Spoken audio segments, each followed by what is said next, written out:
Hi, and welcome to a new edition of the Authentic Leadership Roadshow. This is one of our special editions, the Andalusian series. So we are in Montreal here, and my guest today is Muriel Machiels.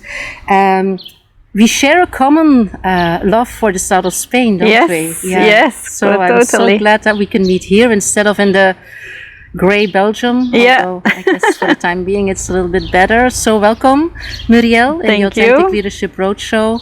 As you know, the Roadshow is a podium for women role models, women with a mission, women with a vision, and I want to connect those role models with future leaders, with young women leaders. So you have the floor today. So maybe you can start with a small introduction. Who are you? Yeah. What do you do? What's your track? Okay, Please. great. So my name is Muriel, and I used to be the CEO of an educational publishing company, Plantain, and I transformed that educational publishing company for the digital times because otherwise we would have been disrupted. And also when I became the CEO, the revenues were decreasing, so I had also to do the turnaround. And I tried first with a classic strategy, and although it delivered quite some results in profit, I wasn't really happy about it because we were all working really, really hard internally, and it was still not enough to be really successful as we wished. We also had very slow internal decision processes, or we made wrong decisions at times. People were spending too many times in meetings, trying to align instead of doing their actual job. So we had a lot of issues until I realized that, in fact, working with a traditional strategy like I had always learned in school and in my career, that it wasn't working anymore. So I had to implement all kinds of new business techniques, things like working agile in cross-functional teams, increasing empowerment, co-creation, and that was all great, but we didn't have the right culture internally to implement these business techniques.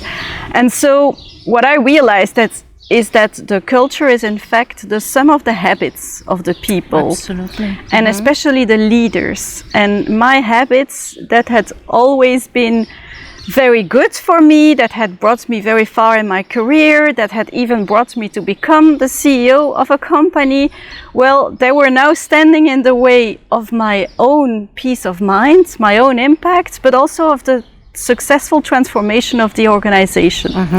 So I really had to transform myself as a leader to then be able to transform the other people in the organization, to change the culture, and then to adopt the new business techniques and to become successful. Okay, it's an amazing example of one of Marshall Goldsmith's famous quotes: "What got you here won't get you there." So this is basically something that you experienced as a CEO and with your team.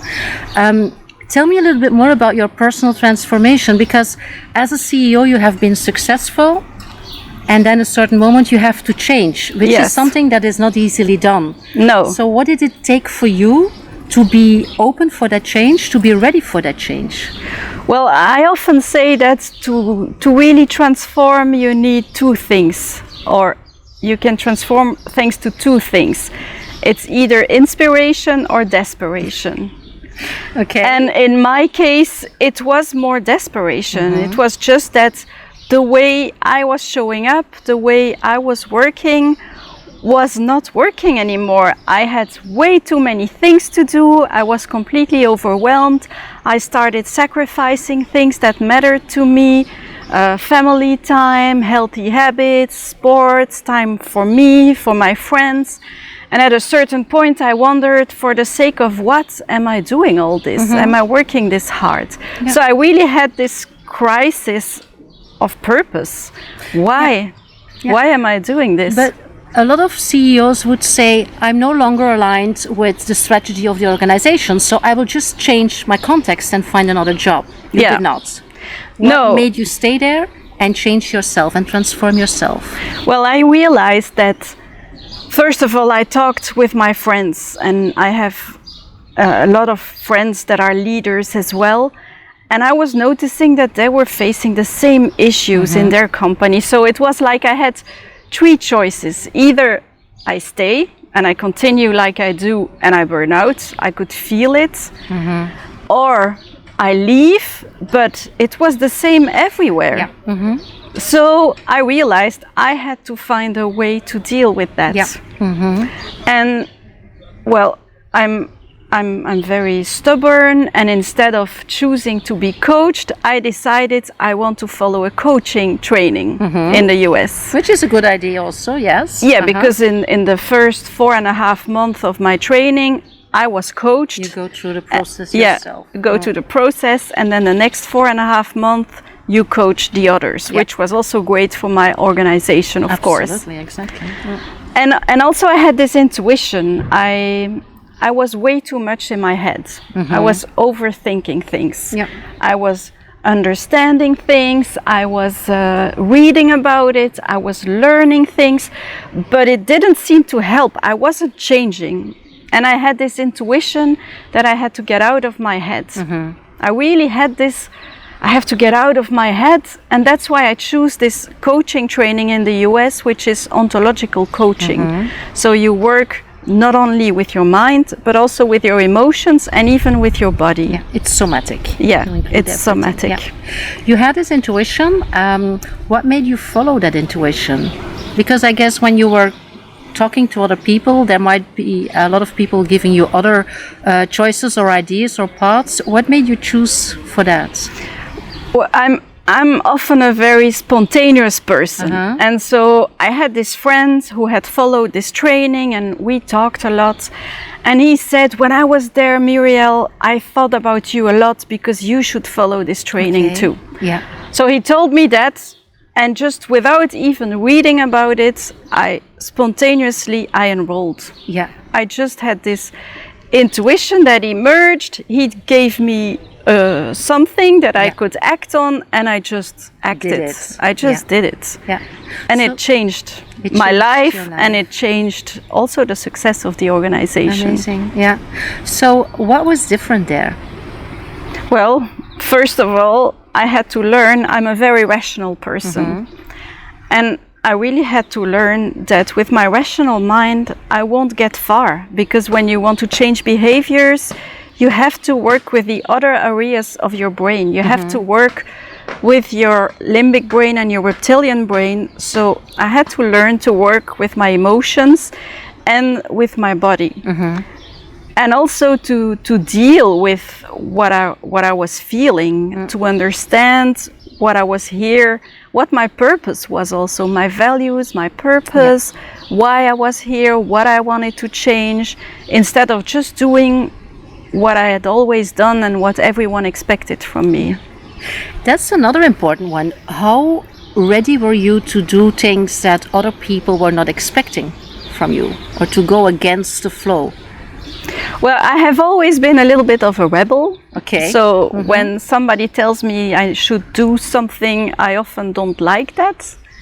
So I was ready, but I also like to be appreciated, and I like to do what is expected from me, and that's something I really had to work on. So because when I changed, I also thought about what was important for me. I started to say no more to people, to my shareholders, and so I disappointed people, and I had to learn to deal with that also. Okay. Yeah, but then you had this transformation. Of course, it's a process. It's not like, okay, I'm back from the US, I'm transformed. It's a process. Then you go back to your organization and you try to transform the organization and the people. Yeah. How did that go? How did you get the people in the same streamline? Well, first, it wasn't like I was away. It was 2 times a week that I was away, and the 9 months were mainly online. And practicing. And writing reports. It was not a big bang. It was something that also in the organization went gradually. Yeah. Okay. So the first thing I decided to do was to share what I was learning. So I had set up these internal workshops, and everyone in the organization could follow them if they wanted. And what I was taught, I would also teach to the people in my organization, so that it wasn't only me transforming, but they started to understand what was happening, why I was changing, and how they could change. So that's basically how I started the transformation. Yeah. And how did people react? Well, some people reacted very positively, and some people just didn't. Well, they were a little bit afraid or thinking, what is that? Especially when we talk about emotions and the body at work. But I didn't force anyone, so the people who wanted could follow it.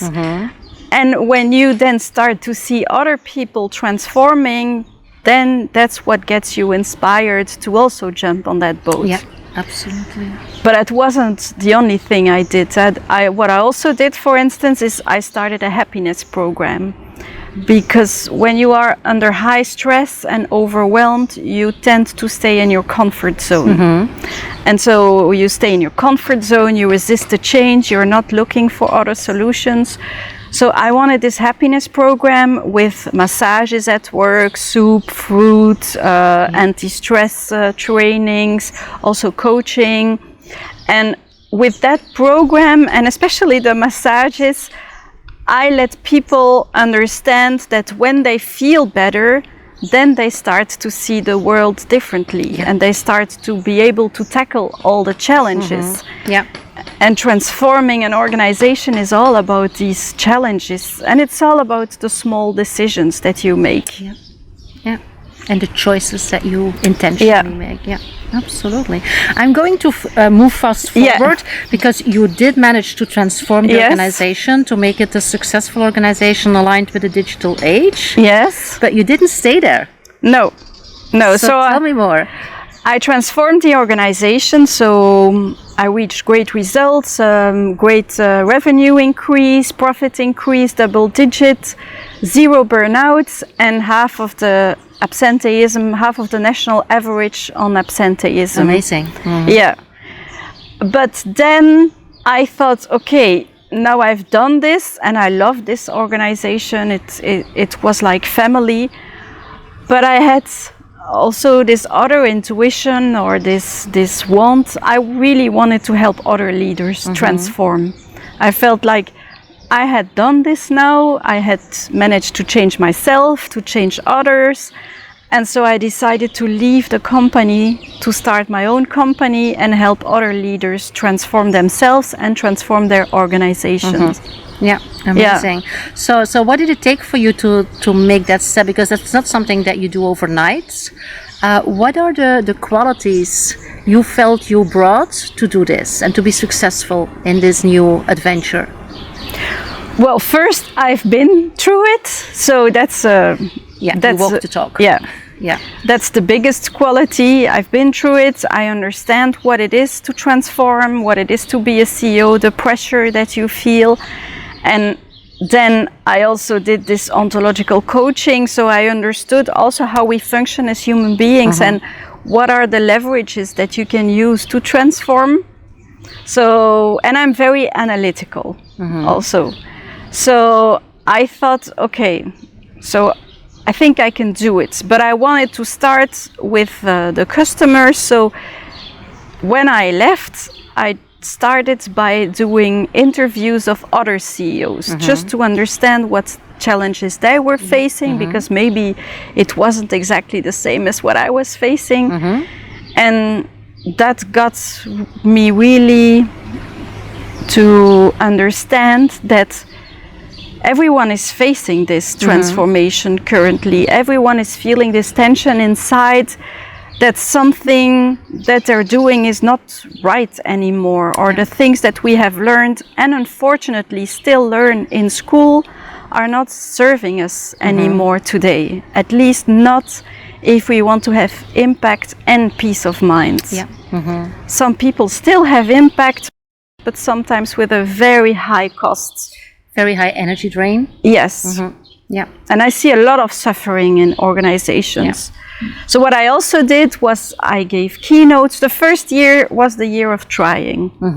Exploring the reality. Yeah.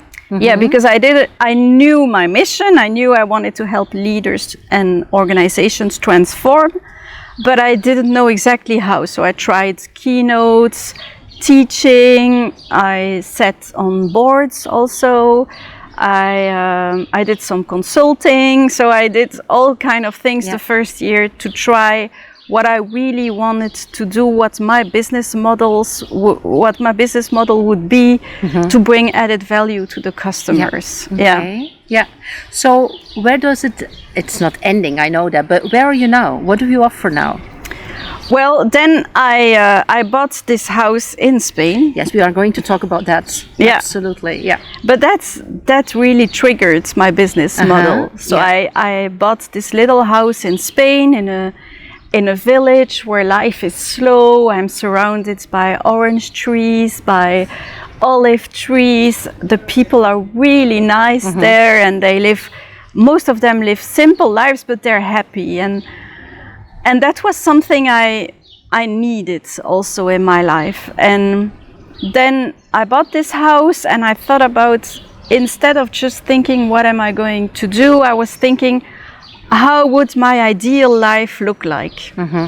And then I would describe it and then think about, okay, then how much money would I need to make to be able to live that life?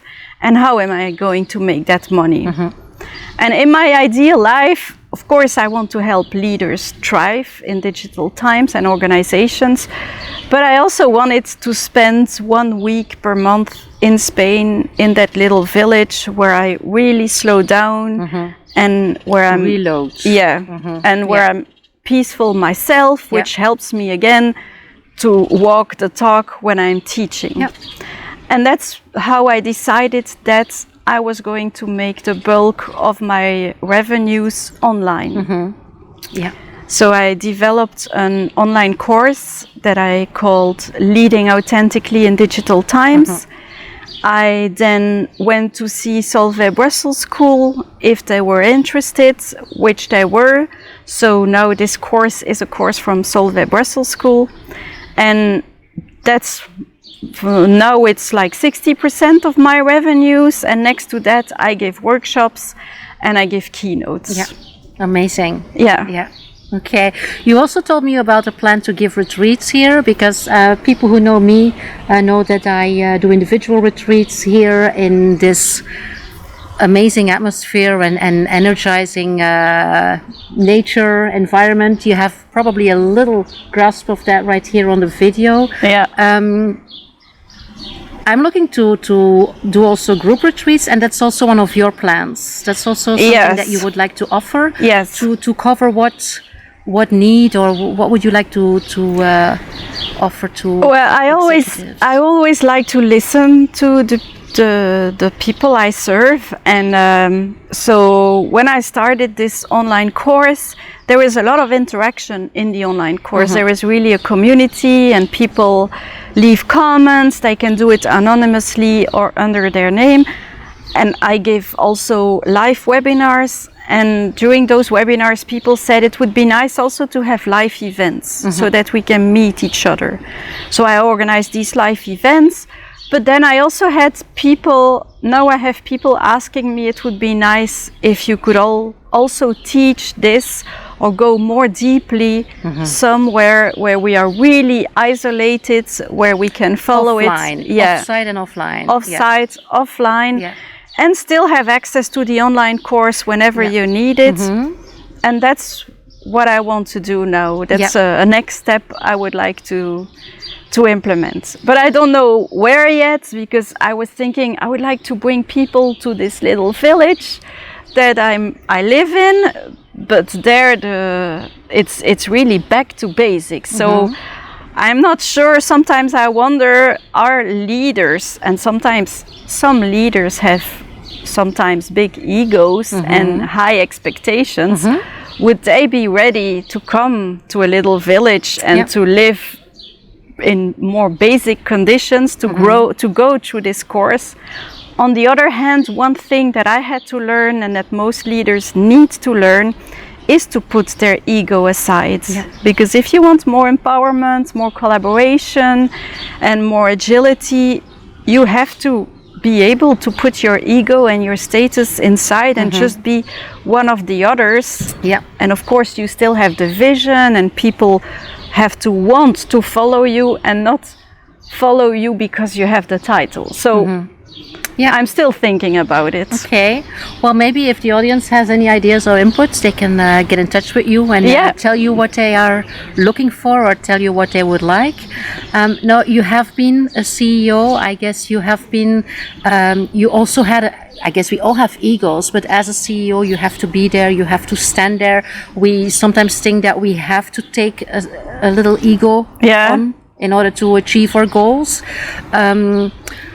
You have gone through this transformation. You have guided other people through this transformation within your organization originally and now with your course. Yes. I will send you also the URL of the course if you want to find more. I did it and it's amazing. So it's really adding value to your process and to how you look at your organization aligned with the VUCA world.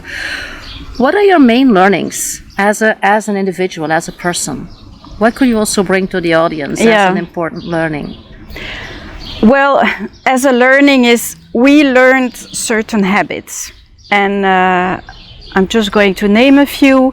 And we learned this in school, and unfortunately our children are still learning these habits.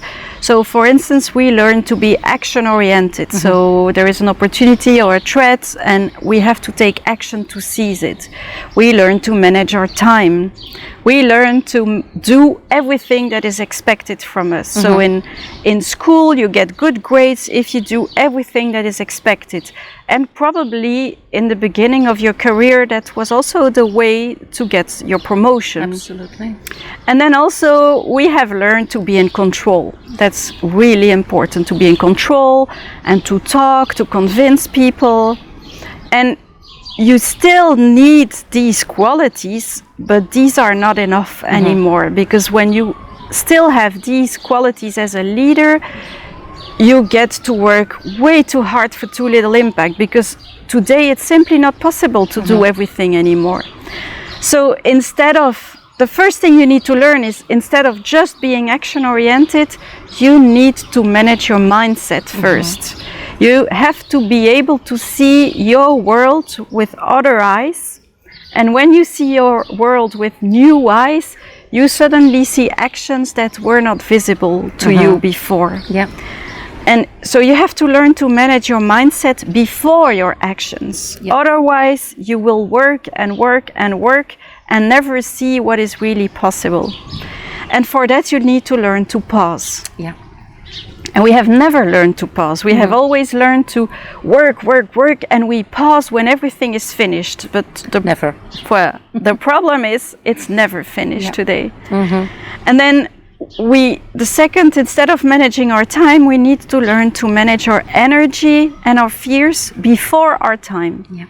And I noticed as a CEO, it became my number one job to manage my energy and my fears. Because if I didn't have that under control, the whole organization was having pressure and difficulties. Right. And then we have to learn to focus instead of doing everything. But it means saying no. And when you say no to things, they don't solve themselves magically, and it creates chaos. And so you have to learn to let go, to accept that chaos. And ironically, it's by learning to let go that I became more in control of my life and of my results at work. Because now I had suddenly the choice. I could choose to control or choose to let go. Yeah. And a lot of leaders don't have that choice. And because they always control, they cannot focus and they don't get the results they want. Or they could have. Yeah. So, and also I had to learn to listen. Okay. Yeah. So it's in a nutshell, but a lot, absolutely. Yeah. And this is basically what you learned through the coaching process? Yes. Yes. Yeah. And this is also, because this is also what I bring in my coaching and in my retreats, but this is also what you want to bring with your retreats here preferably. next year or something like that. Yeah. But I always make the link between what do you need to transform in you to then transform the organization. Yeah. Because to give an example, stress, you can manage your stress very well, but there is organizational stress. And if you don't transform the structure of your organization, you can manage your stress as well as you want if as soon as you're back in your role, you get angry customers on the phone and you can do nothing about it. Well, your stress management won't get you very far. So you also have to transform the organization. So to be successful, it's a holistic approach. You need to transform yourself, your systems, the culture, the innovations, and the whole organization, and even your ecosystem. Absolutely. Yeah.